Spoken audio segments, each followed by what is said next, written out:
Across this narrow bridge, the Hutu exodus from Rwanda continues. Today, a constant stream of frightened people made the crossing to Zaire. They're fleeing what may be an imagined terror, the spectre of revenge killings by the new Tutsi-led government army. They're taking everything they can with them, and now these people feel an added urgency. The Zairean government is considering closing the border, cutting off their escape route. It's now estimated refugees are crossing this bridge at the rate of some 6,000 every hour. Yesterday, it was 12,000 in the entire day. If Zairean soldiers do close the border, UN officials fear it could cause panic. There already is a psychosis on the other side of entrapment, and people think that they are trapped between RPF forces and the border. So this could lead to a greater exodus of people.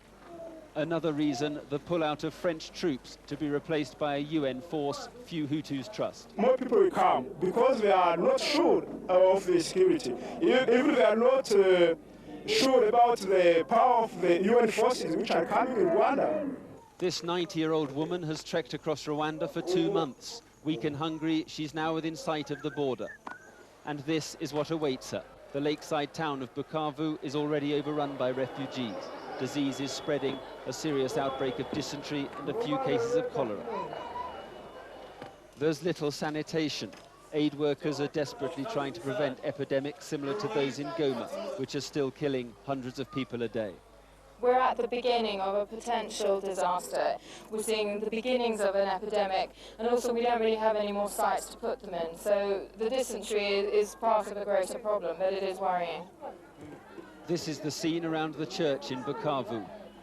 The people here are exhausted and vulnerable. Many are sick, and all they can do is simply lie and wait for help. But help isn't at hand here. The aid agencies are deliberately not providing much food for these people in an attempt to encourage them to go to UN-established camps many miles away. The problem, though, is getting them there. The UN has so far been unable to provide enough transport to do the job. The emptying of one country threatens new catastrophe in another. Mark Austin, News at 10, Bukavu.